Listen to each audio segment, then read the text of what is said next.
That's what you get when you have very enthusiastic panelists, you know? They go over time, but it brings us to the next panel very suitably. You will see on the backdrop, of course, the UN in Trinidad and Tobago is a proud sponsor of this event, but via the Joint SDG Fund, which is a fund within the United Nations that provides grants, I should say catalytic funding to support country offices in assisting countries in accelerating progress towards the Sustainable Development Goals. I think it was George who mentioned like the Sustainable Development Goals and whatever, and I think you confessed to like being a little unfamiliar with the Sustainable Development Goals and the data portal for the Sustainable Development Goals. So it brings us to this panel which talks about decoding the Sustainable Development Goals and modernizing the local data ecosystem to support national sustainable development progress. Where is the UN's place in this? To do this morning, I will invite Joanna Kazana, the resident coordinator of the United Nations in Trinidad and Tobago, but also in Aruba, Curacao, St. Martin, and Suriname, to take the stage as moderator of the session. Ms. Kazana will be joined by 3 panelists.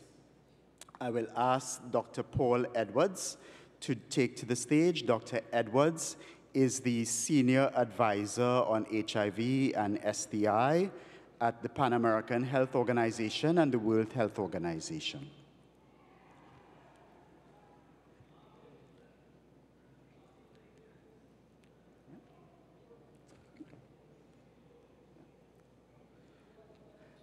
Joining them would be Abdullahi Abdul Kadri. Abdul is the senior statistician and the head of the Sustainable Development Unit at the United Nations Economic Commission for Latin America and the Caribbean. And I'm also asking Javier Neem. I hope I'm pronouncing your last name. I've never really gotten your last name, Javier. I don't even think I'm pronouncing your first name properly. Javier Neem is a program officer in the United Nations Environment Program, based in Panama and very kindly taking his time to come here to join us in Trinidad and Tobago for this forum.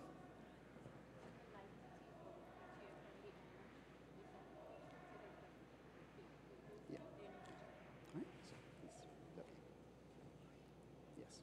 So please join me in welcoming this panel this morning, if you can. Give them a warm round of applause. And I will invite the resident coordinator, Ms. Joanna Kazana, to take the podium to tell you a bit about the Joint SDG Fund project in Trinidad and Tobago. R.C. Kazana. Good morning. Very happy to be here and very happy to hear the energy next door, but I also think that we are building on a very positive energy of the previous session where we heard so much about the possibilities and potential of artificial intelligence. And now in this panel, we are going to go from there to the reality.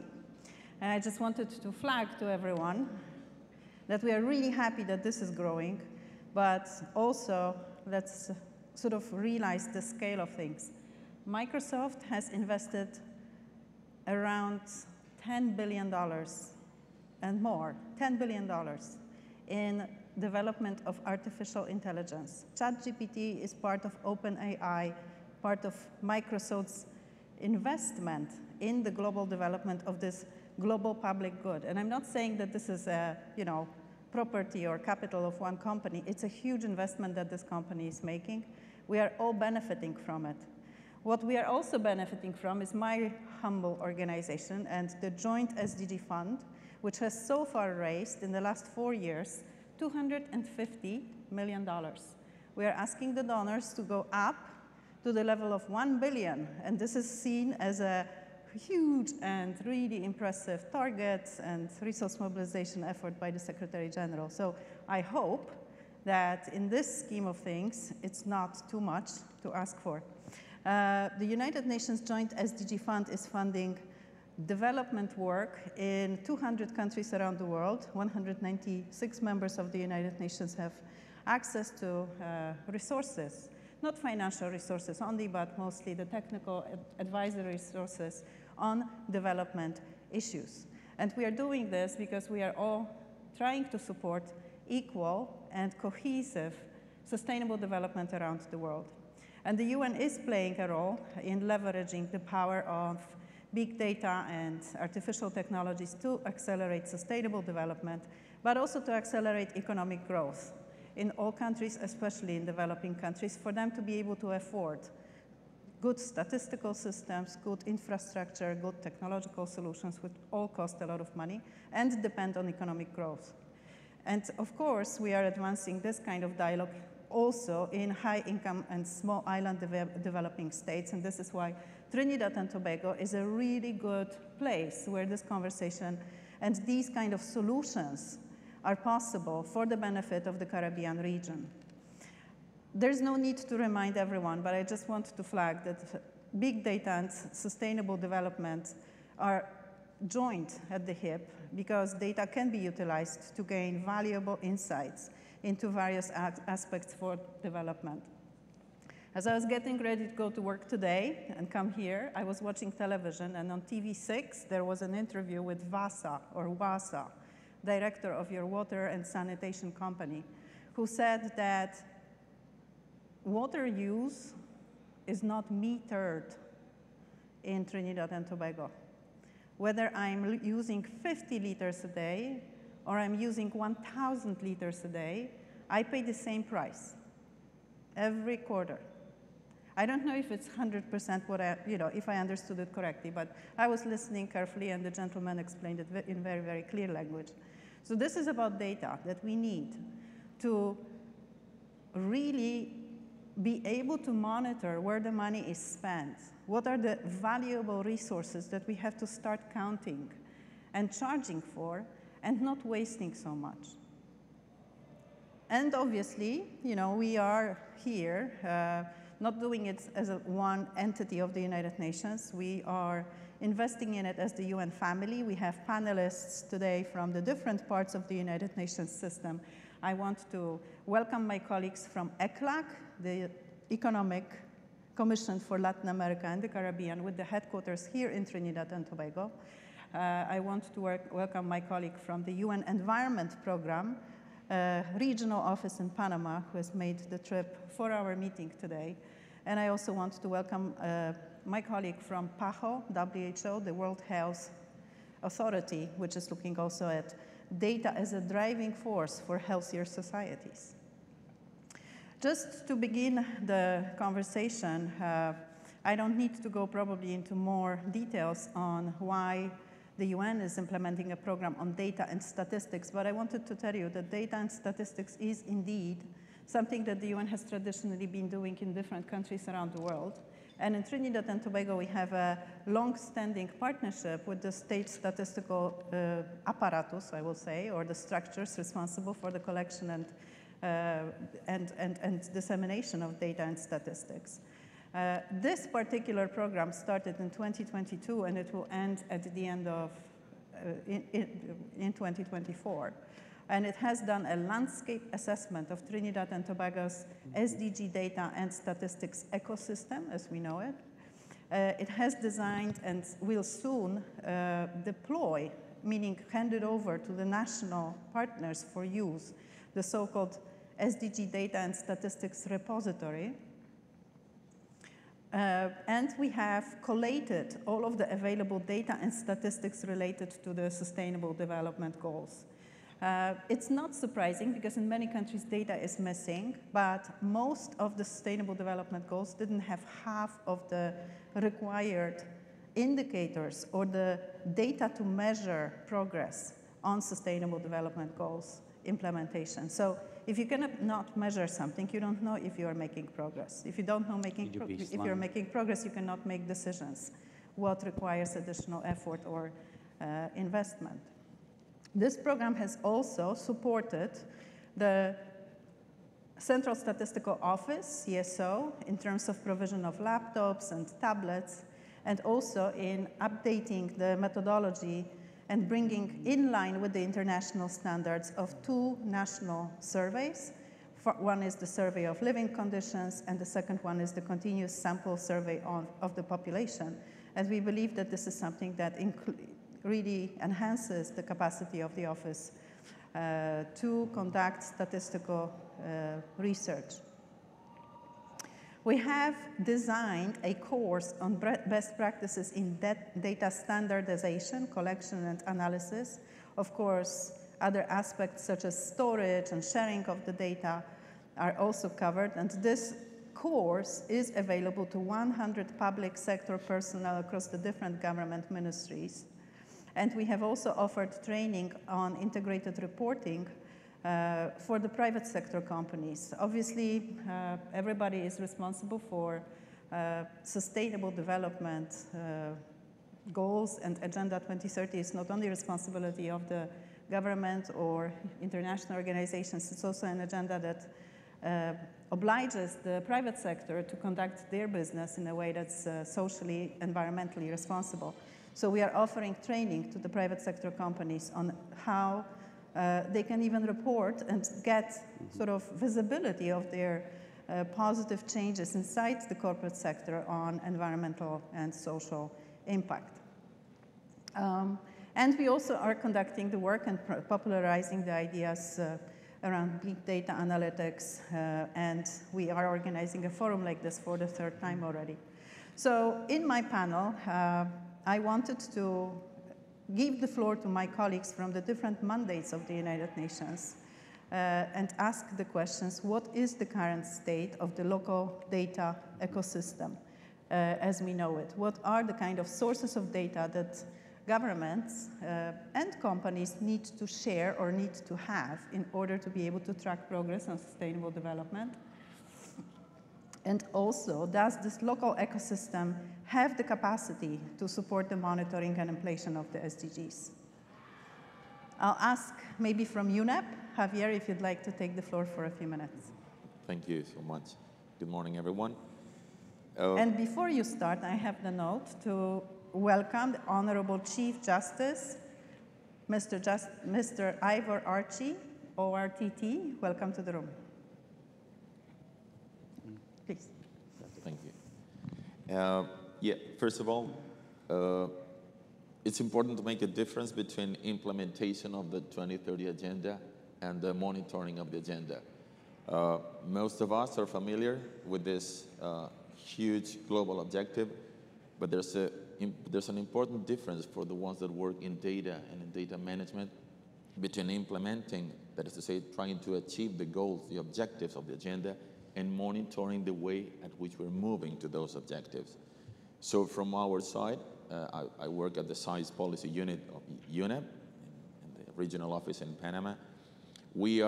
Our mandate is to monitor, that is to say, to collect, to process, to analyze, and to publish as much information as possible of the way that we are moving in the direction of those objectives. Having said that, I would like to also mention that as we are speaking here together, Trinidad and Tobago is hosting the third regional CARICOM workshop on the core SDG indicators for the region. So I have like very fresh information on the goals and the state of the art in terms of the regional landscape regarding the way that we are moving towards the monitoring again of the agenda.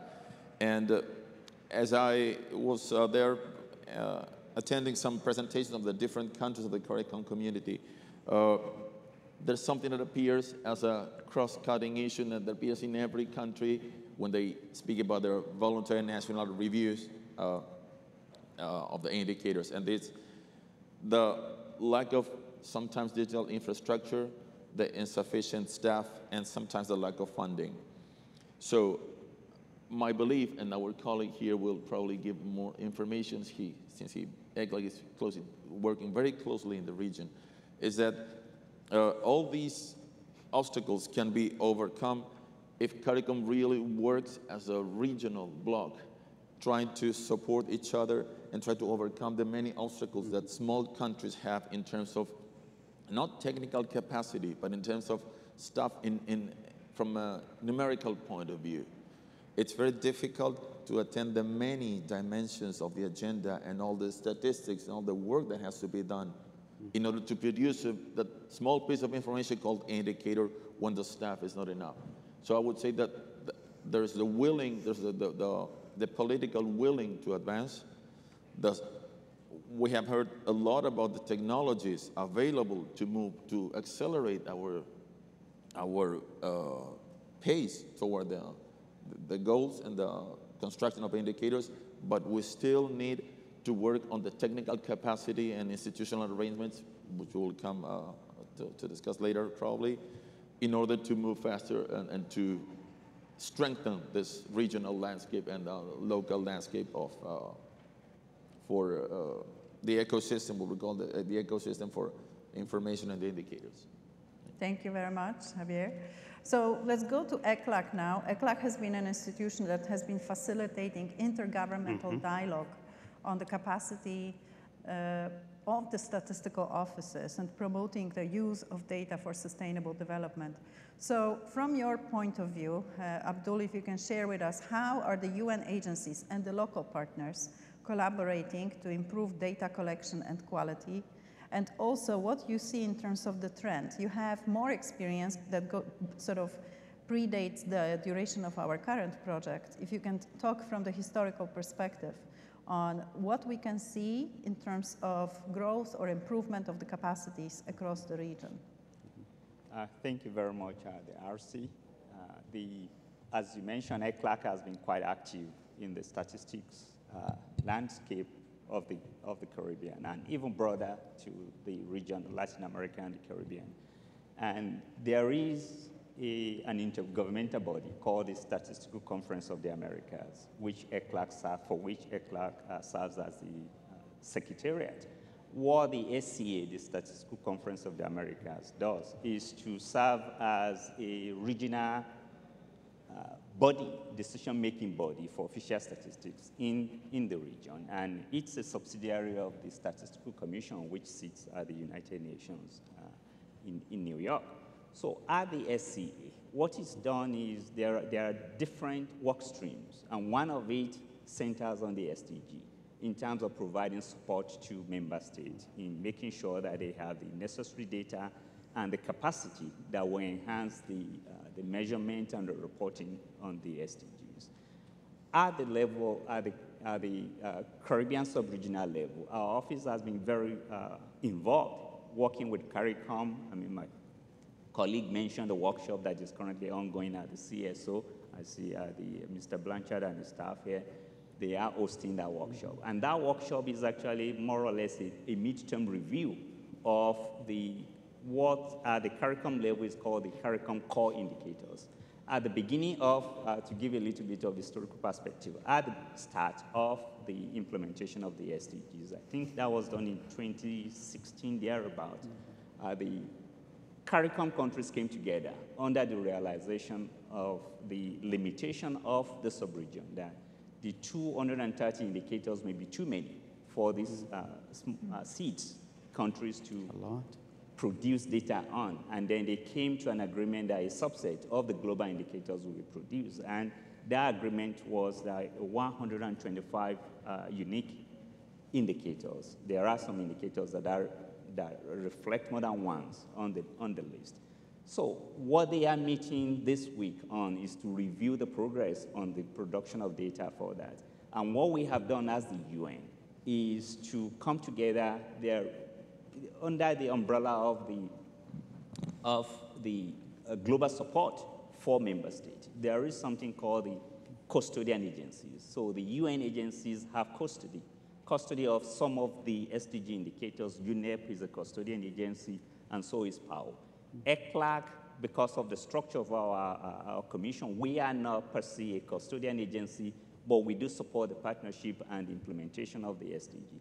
And in that respect, there is a gateway called the SDG Gateway, maintained by ECLAC, which is populated by data produced by the custodian agency.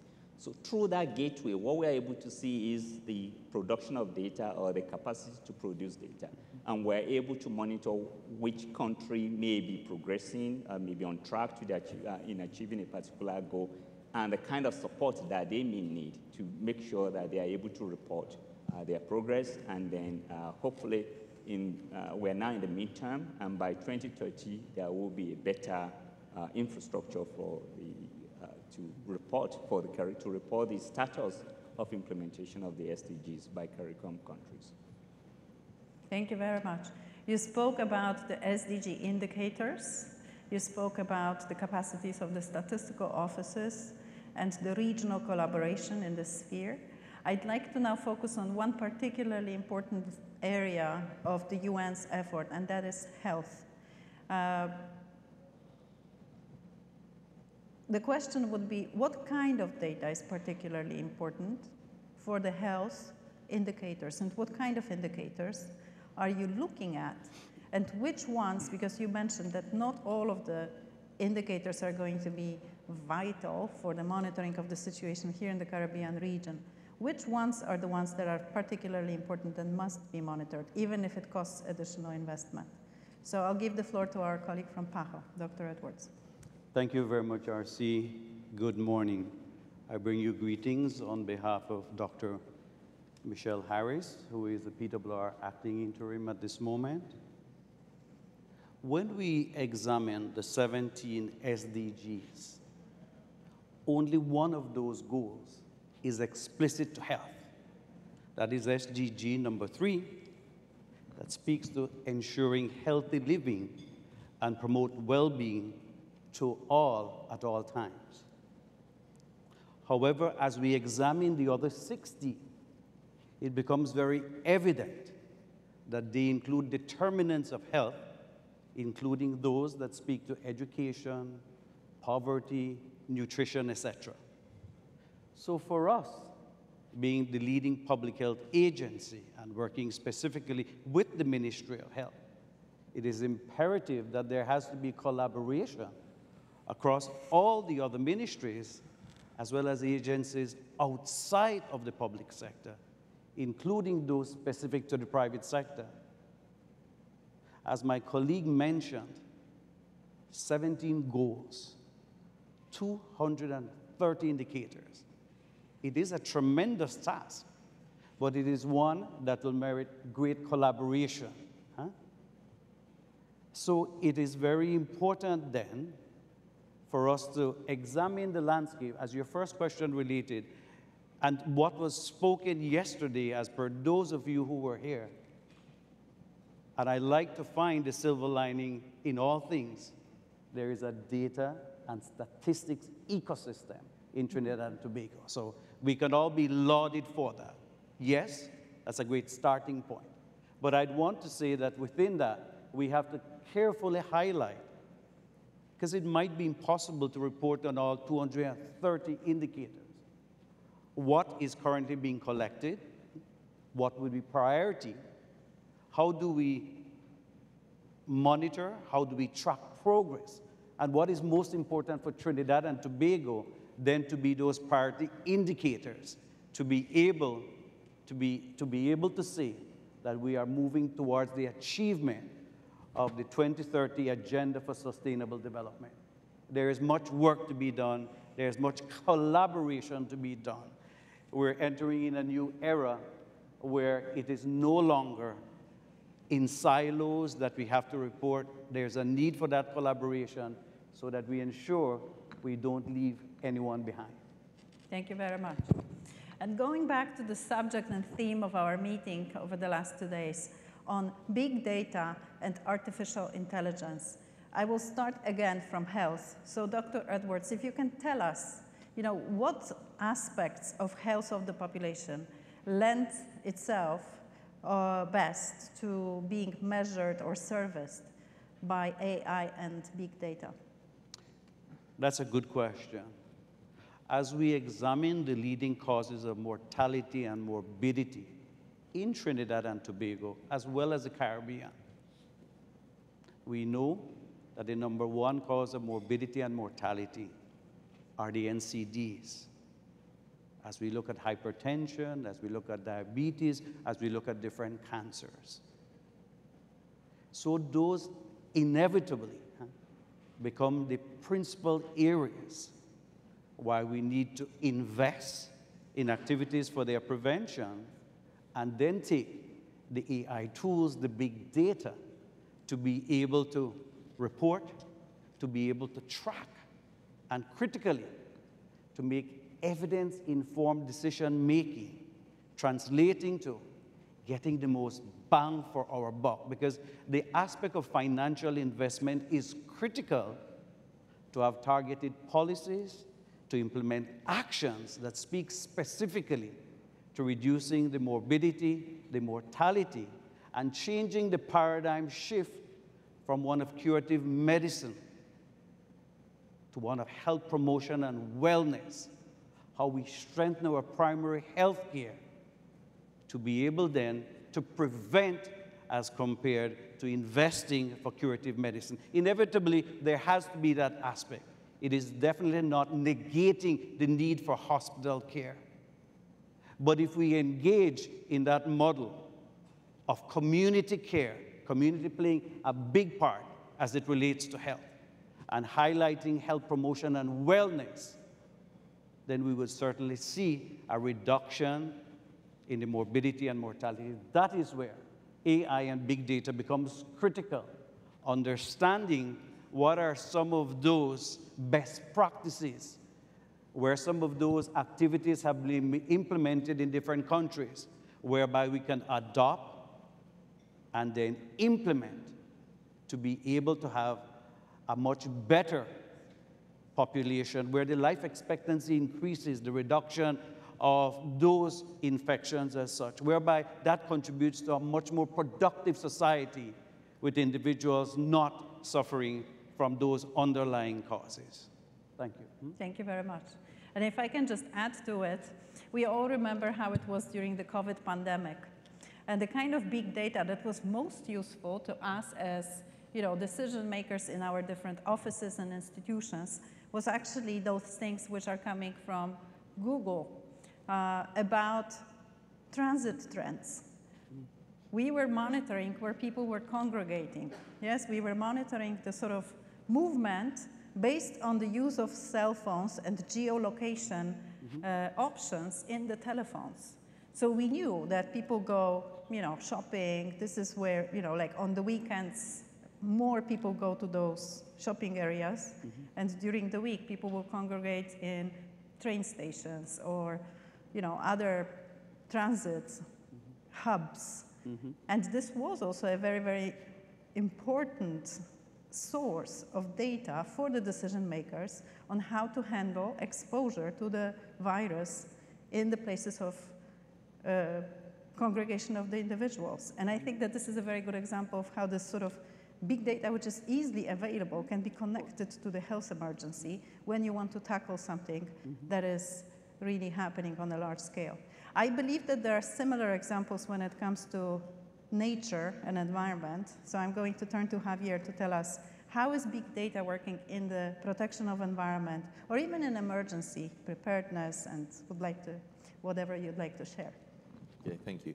Yeah, as you mentioned, there are several ways in which this tsunami of new technologies can help and is helping our monitoring of the environment. But before going into that, I'd like to mention something that will provide with a little bit of context, and is that, as we know, sustainability is sustained by 3 pillars. That is the social dimension, the economic dimension, and the environmental dimension.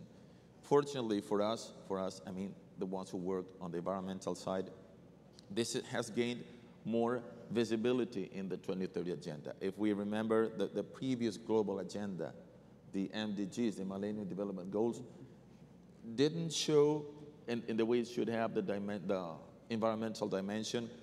And that's just a reflect of what's happening in the statistical world.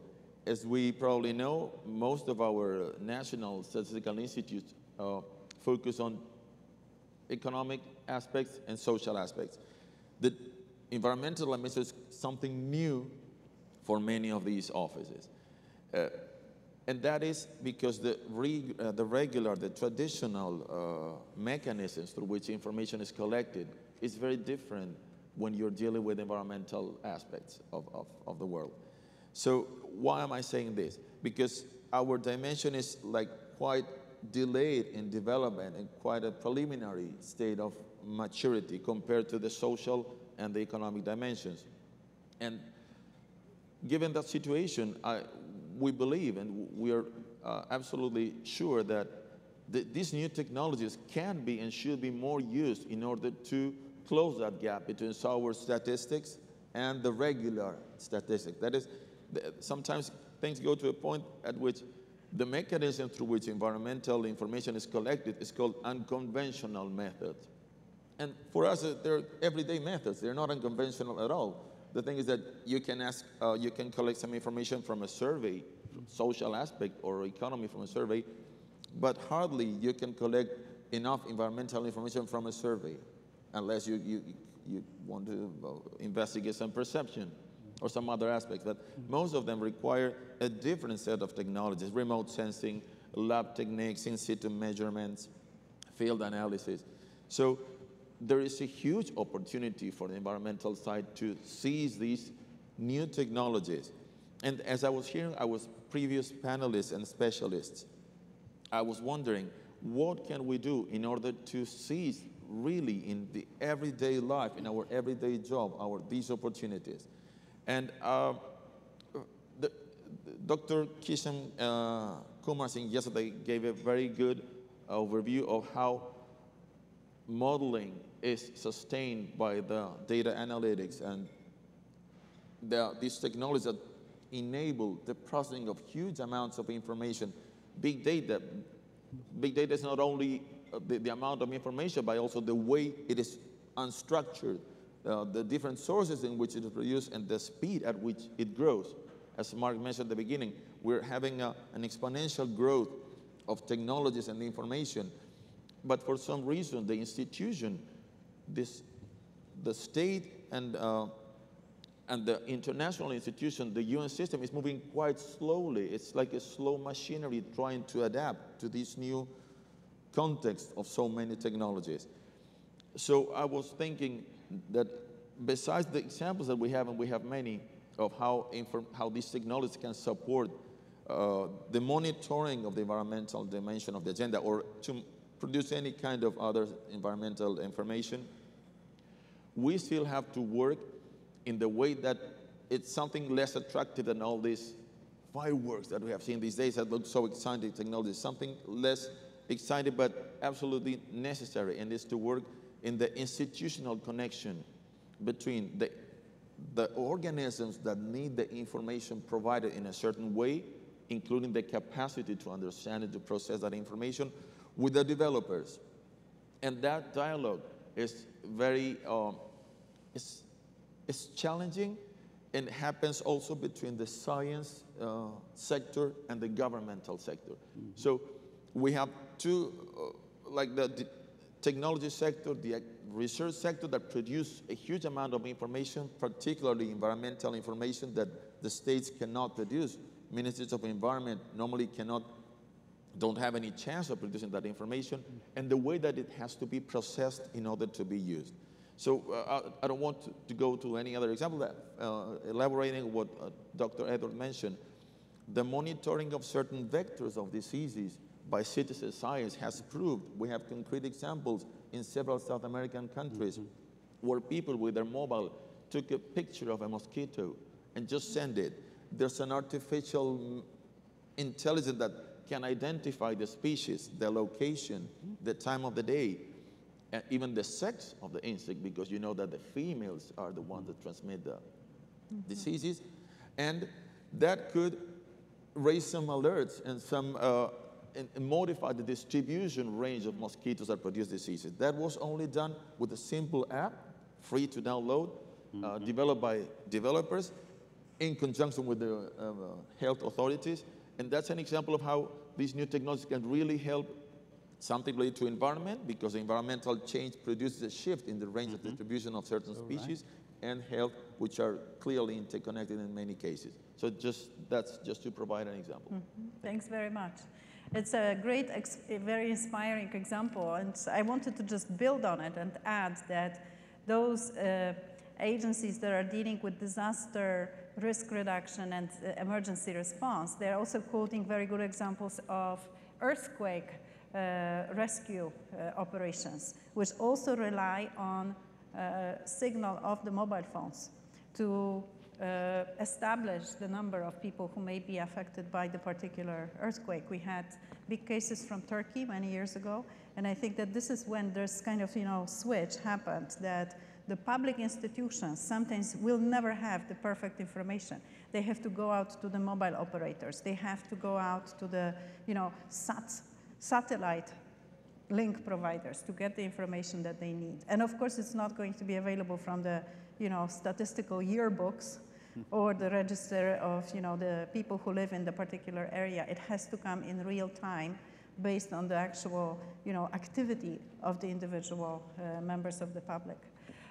So going back to the, links between the different institutions that need to be working together on data, what are the actions that are needed to continue to improve the ecosystem of the data for sustainable development here in Trinidad and Tobago, but also regionally? I want to start from ECLAC because you are the kind of standard bearer of statistical qualities.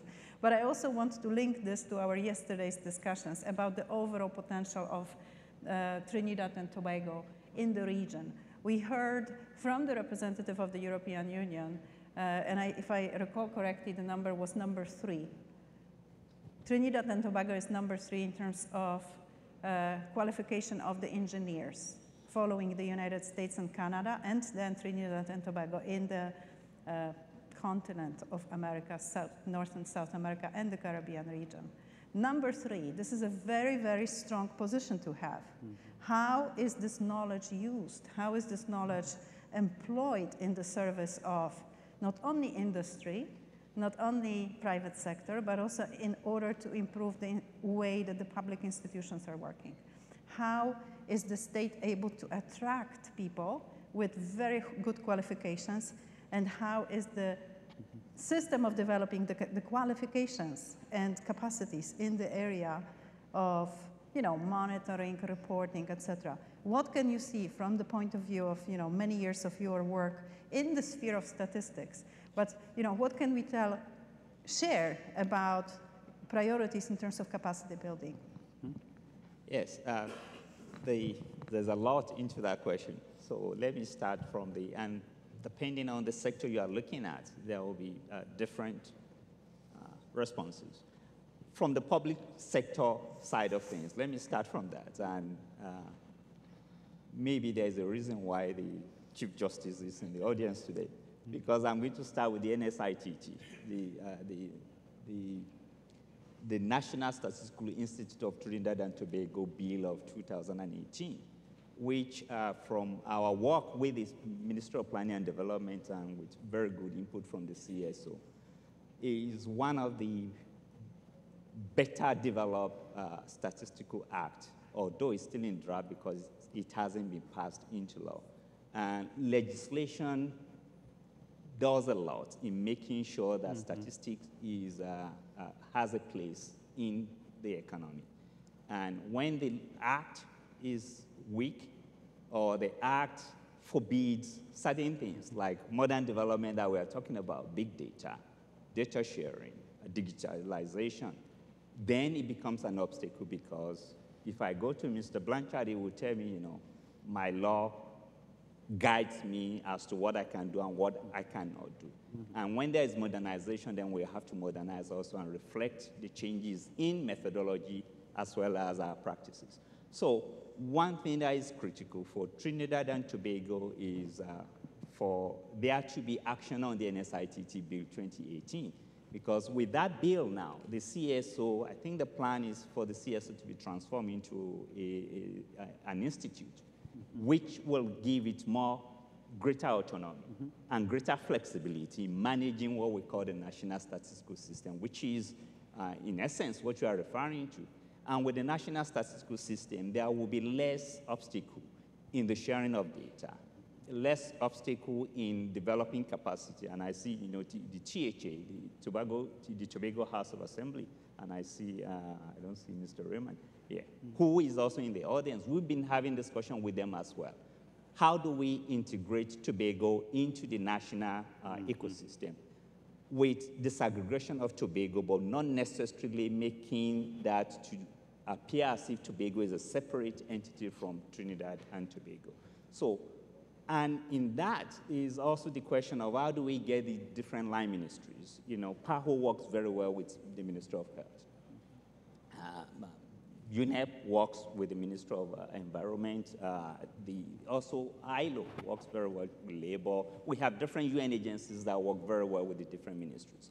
What we don't get to see is the ministries working together with the CSO in what we will expect to be the national statistical system, where if UNEP or if PAHO is working with health, then the Minister of Health will have that discussion in that NSSITT, such that maybe Minister of Education will see value in participating in what activities that PAHO is organizing for Ministry of Health, such that we don't have different ministries having different surveys.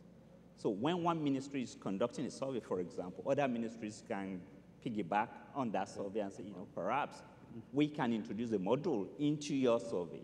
And that's how we get to have this ecosystem to be more organized. That's from the public sector perspective. From the private sector, and including civil society, I think there was a discussion yesterday, or you mentioned yesterday, about the citizen-generated data, which, by the way, as Javier was discussing the use of big data, I was thinking about how we can actually leverage citizen-generated data more effectively through big data. Because these are big data. And the interesting thing is that when you go and conduct surveys or you ask people to give you information, there are chances, there are times when they will refuse to give you information either because of legitimate concern or because they just don't feel like. But the same information you are asking them to provide, which they are reluctant to give, they are providing this information voluntarily on Facebook, on social media. So how can we harvest this information? For example, when there's flood or flood warning in Trinidad and Tobago, you see pictures everywhere before you leave your office telling you, which road is flooded, this and that. That's the kind of big data that we can use for better decision making, where whichever ministry that is responsible for disaster risk response could use this information for early warning system.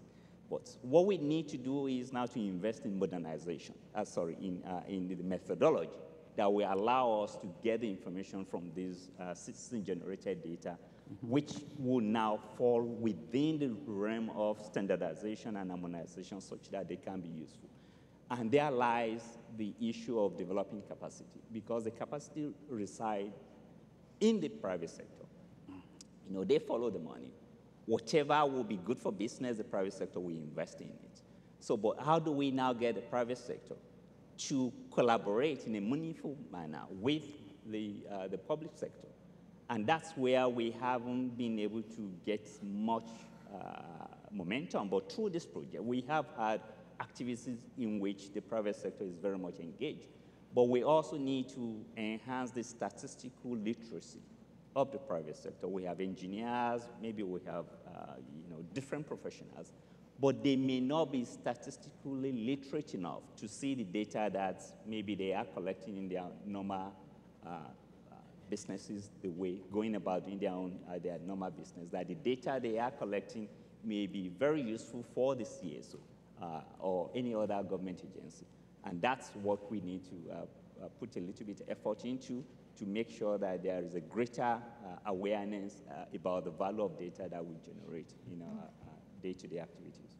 Thanks very much, Abdul. So you talked again about the importance of creating more space for data in each of the institutions and sort of sharing data and having agreements on data sharing and release between the public institutions among themselves, but also between the public institutions and the private sector and the general public, I suppose. What I also wanted to focus on, one aspect that you mentioned, is the importance of empowering the state statistical office, whatever is the name or structure, etc. But this needs to be like a super ministry that will have the right to request information from all the other sectors. Because if you don't have that power, and if there is no obligation on part of the other sectors to provide regular information, to report from your sector, they will not be able to collect anything. And I suppose this kind of system exists, but it needs to be empowered even further. And I hope that the colleagues and the head of the Central Statistical Office will take the floor when we have the space for the intervention and questions. I worked in Belarus, and I have to tell you that the quality, of course, Belarus doesn't have very good reputation as a sort of, example of particular political system, but in terms of the quality of data and statistics, they lead in the region of the former Soviet Union. They are absolutely serious about monitoring the development indicators, not only the industrial, but really development indicators. And we learned so much from them. And indeed, their chief statistician was like the third minister in the government. Wow. And she had the authority and power and voice to speak about statistical information, of course, controlled narrative, but any information that you wanted to get, you could get. If they wanted to release the information, they had the Mercedes-Benz of statistics. And it was the example of the whole region to follow, including some of the European Union member states, on the quality, on the methodology, on the diligence in how statistical information was collected and processed and presented. When we had SDG Council meetings, it was the Minister of Statistics who was standing in front of everyone providing new data because this was the source of data for the country. So just to keep that in mind, we have about 15 minutes for questions and answers. I'm going to open the floor to participants if you'd like to now take the opportunity to add to this discussion about statistics for sustainable development or any other aspect of what the panelists talked about.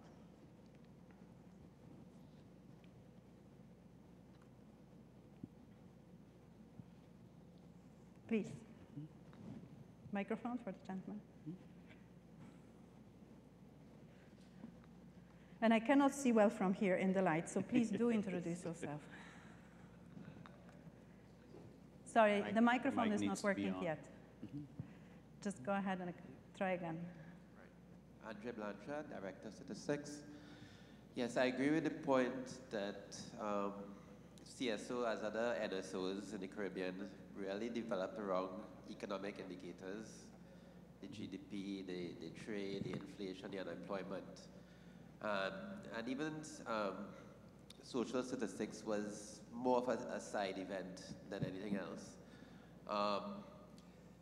So that's where the shortfall in a lot of the data for the SDGs really emanated from. But that is changing.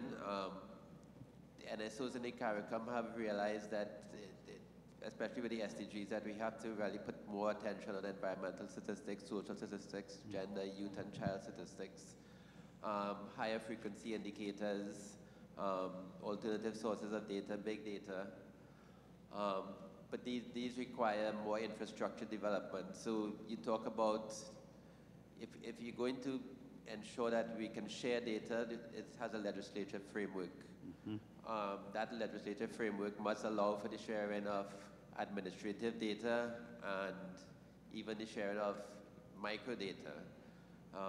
Of course, compliant with all data privacy concerns. The other area too that legislative framework has to focus on is on the coordinating framework. And I think that was brought up by the panel.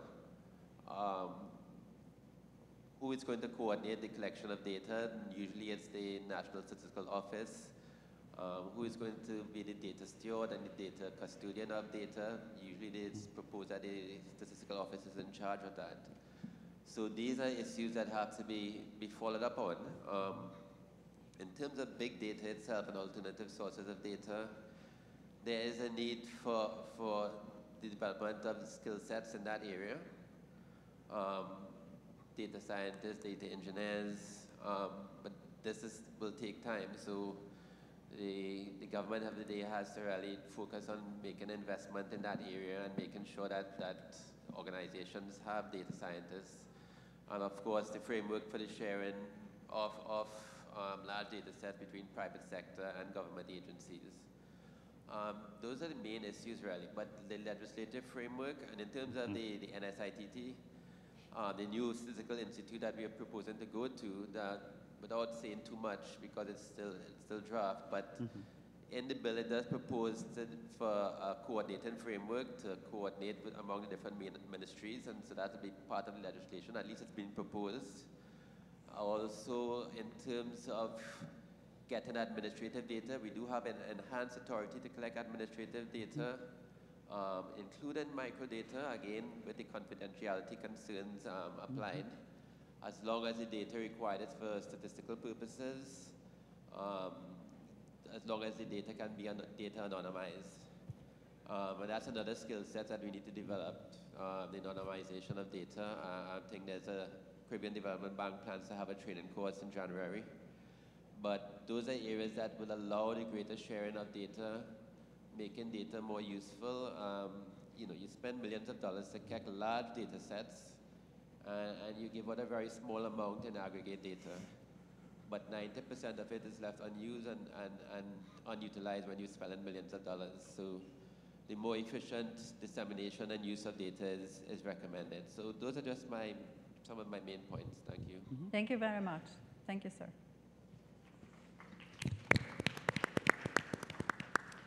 We have time for another couple of questions or comments, so please go ahead if I can see from here. Good morning. Hi. Desmond Perry, statistician, THA. In 2016, a task force was set up to prepare the report on the establishment of the NSITT. And four leaders request that the work be done speedily, including the Chief Justice. The Prime Minister's exact words were, "Make it quick." I think the Chief Justice, he said, "Please make that task force do its work very, very quickly because we need reliable data." And then the Chief Secretary said, "Make it quick." And the Minister of Planning and Development said, "Make it right, but make it quick." So all these four leaders saw the need, the urgent need to set up this institution. But yet, 7 to 8 years later, it hasn't been established. And I think this institution would play a great role in what we are trying to achieve today. Because we come to this forum and we have a lot of sharing of information, a lot of suggestions, but unless this institute is set up and established, there would be challenges in sharing of data. My question is, what needs to be done for this NSITT to be set up and quickly in the not too far future so that we can make progress in big data and the sharing of information?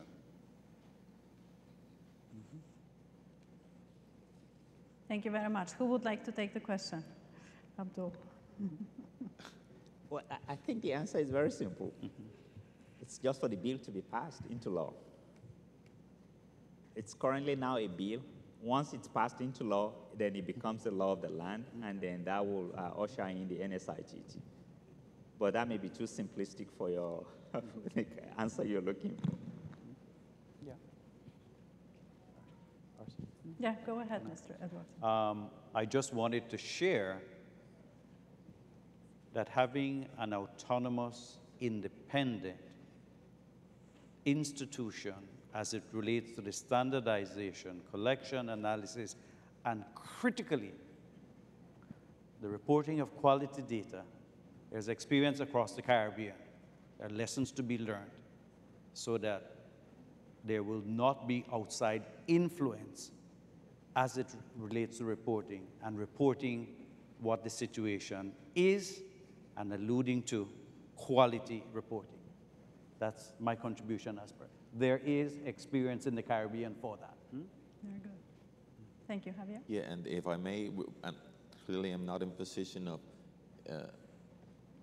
fastening the process, but what we can do is to offer our expertise in as mediators, as sitting the right people around the table, and provide our expertise and knowledge to facilitate the launching of that task force and the development of a working plan, at least from the environmental side. So we're open and more than pleased to help to assist in that process. Yeah, just to provide a little bit context to the issue, because there was actually a task force, and the task force concluded its work. So the task force made recommendations. There was a subcommittee of parliament that was actually set up to do this. I was called to that subcommittee to give expert advice. Many other representatives of organizations were there. So there has been a very thorough process. And the bill has gone through a lot of scrutiny. And I mentioned it. We did a study about 3 years ago looking at the statistical legislation in the Caribbean. And that's one of the best Statistics Act, although it's currently in draft. It's currently a bill. It hasn't been passed into law. But it's one of the best that we've seen. Of course, there's always room for improvement. But what is happening is that it hasn't been passed for one reason or the other, but there hasn't been momentum on addressing what is preventing the passage of the bill. And that's the issue now. Thank you very much. And of course, this is a process. As in any process, we always are facing, challenging and complex situations, which were probably not foreseen at the outset when the decisions are made. But I think that, there's a way of looking always at the glass half empty or glass half full. And when you look at from the Caribbean perspective, or even from the global perspective, the glass here is definitely half full on the statistical front. And I think that not only there are institutions, but there are also incredible capacities and potential for even sort of stronger linkages and stronger cooperation on the data and statistics front. So yes, it is a long not pause, but it takes time, yes. And it takes time in any country, and I'm not, going back to my points yesterday about the global competition, and I think that, if we need arguments for investment in this sphere, for investments also in digitalization, the arguments are very, very simple. These are economic arguments. Countries develop faster and compete more effectively and more successfully on the global economic market, and also on the market of skills. Yes, you are competing for the skills of the best educated people. You are competing for the people who are educated here and who are migrating outside. If you are able to invest in these areas, in making the public institutions more modern, you are going to keep them home. They're going to be able to find satisfying, interesting, well-paid jobs in the country, in the public institutions, and build on the skills and the capacities they have built over the years. So we have actually run out of time, but before I close this panel and thank all of my excellent panelists, let's give them a round of applause. I wanted to welcome again the Honorable Chief Justice, Mr. Ivor Archie, who is with us. I also want to again welcome the Honorable Senator Anthony Vieira, who is with us at the head table, and also welcome Mr. Ian Roach, former independent senator representing the Equal Opportunities Commission. So thank you so much for joining us. It's been a very interesting morning, and I want to again thank my panel and close on this note to say that the UN system is here. The UN system is working, focusing on leaving no one behind and building the capacity of the institutions that must compete for data and compete for the capacity and the quality that is required in today's world. We are open, we are very diverse. You have all of the capacities in the UN system. Some of the agencies are not sitting on the panel, but have made incredible contributions also to the data availability. Soon enough, this month, well, next month, we are going to have a presentation of the multi-indicator cluster survey, which is supported by UNICEF. My colleagues from UNICEF are sitting in the room somewhere. We also have UNDP, which is investing in digitalization across the board as one of the accelerators of sustainable development. So do count on us. The UN family is here, and we are working very closely day in and day out to support Trinidad and Tobago's national capacity. Thank you very much.